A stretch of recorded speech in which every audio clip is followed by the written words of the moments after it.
देखा जाए तो एमसीयू दुनिया के सबसे ज्यादा कामयाब और सबसे बड़ा फ्रेंचाइज है। एमसीयू की कामयाबी के पीछे कमाल के बीएफएक्स, स्टोरी लाइन, कमाल के एक्टर एक्ट्रेसेस और ढेर सारा हाइप है। एमसीयू अपने फिल्मों की हाइप बनाए रखने के लिए अपने मूवीज में छोटे छोटे डिटेल्स और लूपहोल्स दे देता है, और हम फैंस तो एमसीयू से भी ज्यादा बड़े चुतिए हैं। हम उन्हीं डिटेल्स और लूपहोल्स के ऊपर बेस करके कई सारे थ्योरीज बना लेते हैं। इनमें से कुछ थ्योरीज आगे चलकर सच साबित हो जाते हैं, वही कुछ थ्योरीज इतनी अजीबोगरीब होते हैं कि ये थ्योरी सच ना हो तो ही अच्छा है। तो आज हम आने वाले एमसीयू मूवी से रिलेटेड कुछ अजीबोगरीब फैन थ्योरीज के बारे में बात करेंगे। तो कुर्सी की पेटी बांध लो और वीडियो का मजा लो।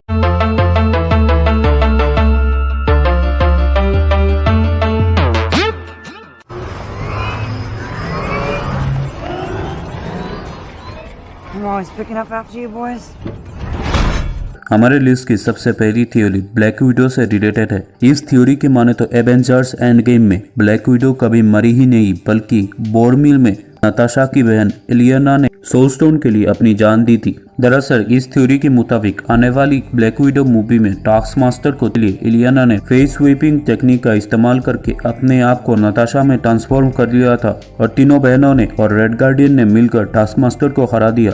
इसके बाद एलियाना ने नताशा बनकर इन्फिनिटी वॉर में थेनोस को रोकने की कोशिश की और एंड गेम में सोल स्टोन के लिए अपनी जान को कुर्बान कर दिया। मेरी मानो तो इस थ्योरी में दम नहीं है, और इसके दो रीजन है। पहली तो ये कि अगर वॉरमिर में क्लिंट के साथ नताशा के रूप में एलियाना जाती तो रेड स्कल को पता चल जाता कि क्लिंट के साथ नताशा के रूप में कोई और है, क्योंकि सोल स्टोन ने रेड स्कल को किसी के भी सोल को देखने की ताकत दे रखी है। और दूसरी है कि तो अगर बोरमिल में एलियाना और क्लिंट सोल स्टोन लेने जाते तो एलियाना के सेक्रीफाइस के बाद भी क्लिंट को सोल स्टोन नहीं मिलती, क्योंकि जो बॉन्डिंग क्लिंट और नताशा के बीच थी वो बॉन्डिंग क्लिंट और एलियाना के बीच नहीं है।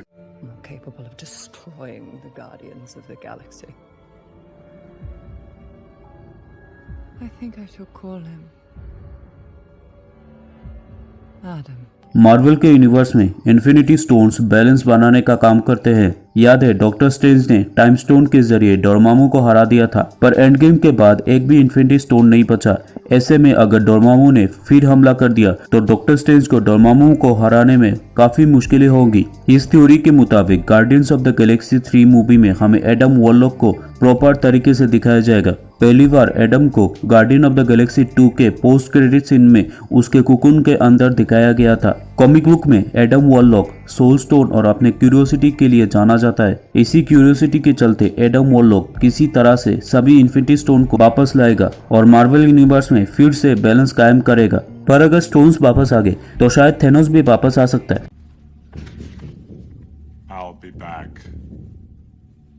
और वैसे भी कॉमिक बुक में ऐसे इवेंट कई बार हो चुके हैं।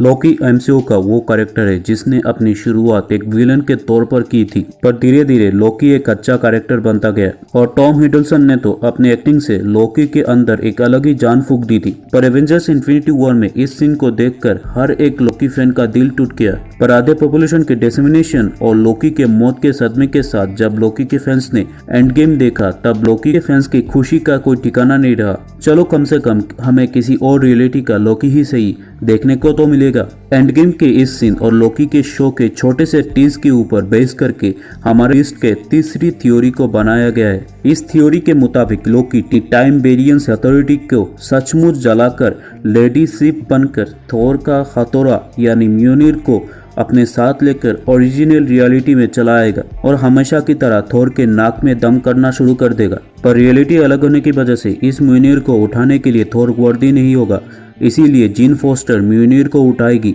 और माइटी थोर बन जाएगी।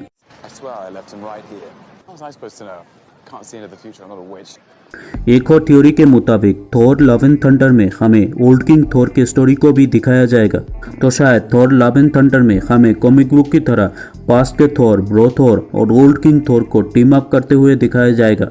एंड शायद मूवी में Christian Bale Gorr the god butcher का रोल करेंगे।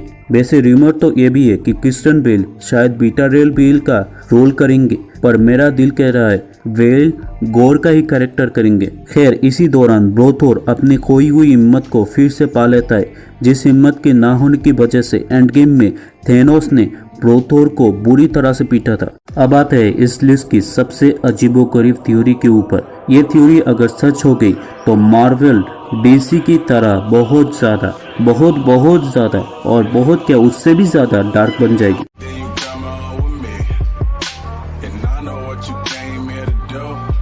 कुछ दिनों से ये थ्योरी वायरल हो रही है कि एक्चुअली डॉक्टर स्ट्रेंज के इरादे नेक नहीं है, क्योंकि सिर्फ डॉक्टर स्ट्रेंज को पता था एवेंजर्स टाइम ट्रेवल करके पास्ट में जाएंगे ताकि इन्फिनिटी स्टोन्स को ला सके, और एवेंजर्स के एक गलती की वजह से 2014 का थेनोस अपनी पूरी आर्मी लेकर 2023 में चला आएगा।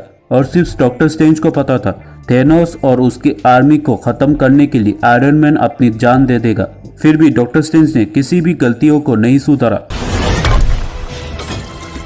Hey, you said 1 out of 14 million we win, yeah? Tell me this is it. If I tell you what happens, it won't happen. एक और थ्योरी के मुताबिक डॉक्टर स्ट्रेंज इल्यूमिनाटी को बनाएगा। कॉमिक बुक में इल्यूमिनाटी को आयरन मैन ने बनाया था। इस ग्रुप के मेंबर है Iron Man, Red Richards, Doctor Strange, Black Panther, Charles Xavier और ब्लैक बोल्ट। इस ग्रुप का मकसद था अर्थ पर आने वाले खतरों को समय से पहले ही रोक देना। इल्यूमिनाटी का इंटेंशन सही था पर तरीका गलत, इसीलिए इल्यूमिनाटी की वजह से कॉमिक बुक में वर्ल्ड वॉर हल्क जैसे इवेंट हो चुके हैं। कुछ ऐसा ही होगा एमसीयू में। एवेंजर्स 5 में इल्यूमिनाटीज अपनी मनमानी करेंगे और इल्यूमिनाटी को एवेंजर्स रोकेंगे। अब नंबर 5 थ्योरी के सच होने के चांसेस ना के बराबर है। डीसी को चोमू समझाए क्या कि अचानक से मार्वल को बहुत ही ज्यादा डार्क मूवी बनाने दे और पूरे फ्रेंचाइज की गांड मारूंगा तुम लोगों को। डिज्नी ऐसा होने ही नहीं देगा, वरना सोचो मार्वल बेकार में ही इतनी अच्छे डायरेक्टर को क्यों निकालता। इनका बस यही दोष था कि चाचा doctor strange and the multiverse of madness को सुपर हीरो मूवी के बजाय डार्क कॉस्मिक हॉरर मूवी बनाना चाहते थे। तो मार्वल ने इनको बोला, सुनो बेटा, वो दरवाजा देखा ना, अब उसी दरवाजे से चुपचाप बाहर चले जाओ। तो ये थी आने वाली मार्वल मूवी से रिलेटेड 5 अजीबोगरीब थ्योरीज। तो अगर मैंने कोई थ्योरी मिस कर दी हो या आपको लगता है मेरी बनाई गई ये लिस्ट बेकार है तो कमेंट में जरूर बताओ, और नीचे का जो लाल सब्सक्राइब बटन है उसको दबाकर घंटा बजा दो, और वीडियो अच्छी लगे तो लाइक मारो वीडियो को, शेयर कर दो वीडियो को, और देखते रहो द पॉपकॉर्न सेज।